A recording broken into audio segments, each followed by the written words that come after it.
Welcome to A Mason's Work, the podcast where we review Masonic symbols and illustrate how they can be used to solve problems in everyday life. With your host, Brian Mattox, a proud member of the Craftsman Online Media Network. Do or don't do, there is no try. It's one of the coolest lines in Empire Strikes Back by Yoda, of all people, the tiny green Jedi Master, who has actually been an embarrassingly large source of wisdom in my everyday life. Yoda says, do or don't do, there is no try. And when I was a young man, I heard that and focused essentially on what that sounded like was just the outcomes matter. It doesn't matter how hard you try, you do it or you don't. And as I've aged, sometimes like vinegar, sometimes like wine, I have learned in a lot of cases that statement is not outcomes focused. Actually, it's mindset focused. So what do I mean by that? When you go at a behavior with a mindset of the hedge, so Luke Skywalker's response, the reason that this whole sort of sentiment came up is Yoda is, takes Luke to the swamp and he needs to get his ship out. And Luke's like, I don't know that I could do that. And Yoda's like, look at me, I'm tiny, I can do all sorts of stuff.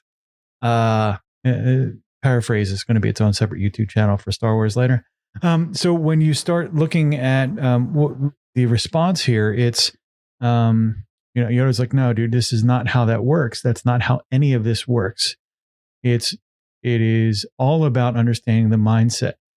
When Luke says he's going to try, he is essentially hedging his bets, saying things like, I don't think I can do this, but we'll see. And Yoda's subtle response here is, no, that's not how your mind has to work in this process. How your mind has to work in this process is you have to commit 100%. You're either here to do this or you're not. Yoda is disappointed in the outcomes visually in the movie, and that's all fine and good, right? That's just sort of movie trope in some cases. The idea here, though, is that by having that mental hedge in your process or in the way you execute, you are essentially allowing for a suboptimal effort. When you say you're going to try, a lot of people say that in the context of like, yeah, we'll give it a shot, see what happens. When you're really supposed to be, I'm going to give this 100%. That's what this kind of means, or where my current development has led me to understand this quote from not just the get your ship out of the ocean or out of the swamp kind of thing. It's you're going to live in this way. You're going to invest 100% of your sort of mind and emotional energy. And in fact, there's a deeper wisdom here that connects to a lot of other wisdom traditions. So in like the Buddhist traditions, which is kind of a place where I've spent a lot of time doing homework, you'll find that the desire to become enlightened is actually what's keeping you from being enlightened. It is the want for the outcomes that is preventing you from having that experience, because by wanting a thing, you are projecting the outcome into the future. You are making it so that it's not right now, right? And enlightenment is always a present moment experience. Same thing's true with, the trying or the not trying. It's all about essentially putting this space between what you're doing and what you want. That is a sort of a cognitive shim or an emotional hedge against being right here, right now, and fully enmeshed in the moment. I know there's some subtlety to this, and for a lot of folks that are maybe hearing this kind of stuff for the first time, it sounds like fortune cookie stuff. This sounds crazy talk. But there is a lot of truth to this. It is very often that our desires for a thing prevent us from taking action to achieve that. How many of you have said, one day when I'm rich, I'll be able to do this or that or the other thing? That is a perfect example of this sort of cognitive hedge that makes rich happen someday in the future with an ambiguous set of tasks or steps to get there.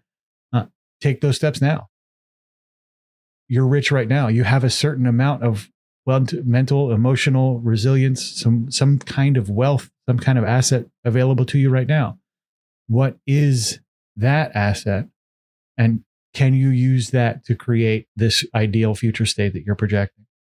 This future projection stuff, this one day I'll figure it out, or one day I'll be this, or one day I'll be that, is essentially the enemy of the present moment in a lot of ways. It allows you to wish instead of act.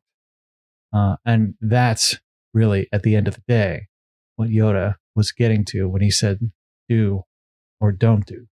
There is no try. The views represented in this podcast are those of the speaker alone and are not representative of any grand or subordinate lodge.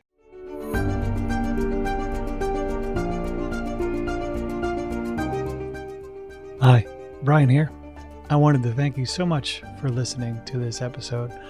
If you have any suggestions or guidance for further episodes you'd like to see or hear, whatever the case may be, please don't hesitate to reach out to me at amasonswork.com, and we will try and incorporate your suggestions into a future recording.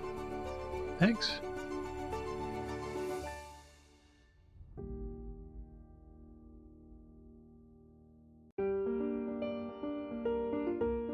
Freemasonry teaches us that the true work is within, a lifelong journey of reflection, discipline, and discovery.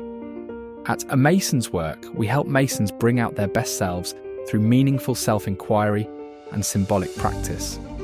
From personal reflection to lodge engagement, we offer tools that turn symbols into action.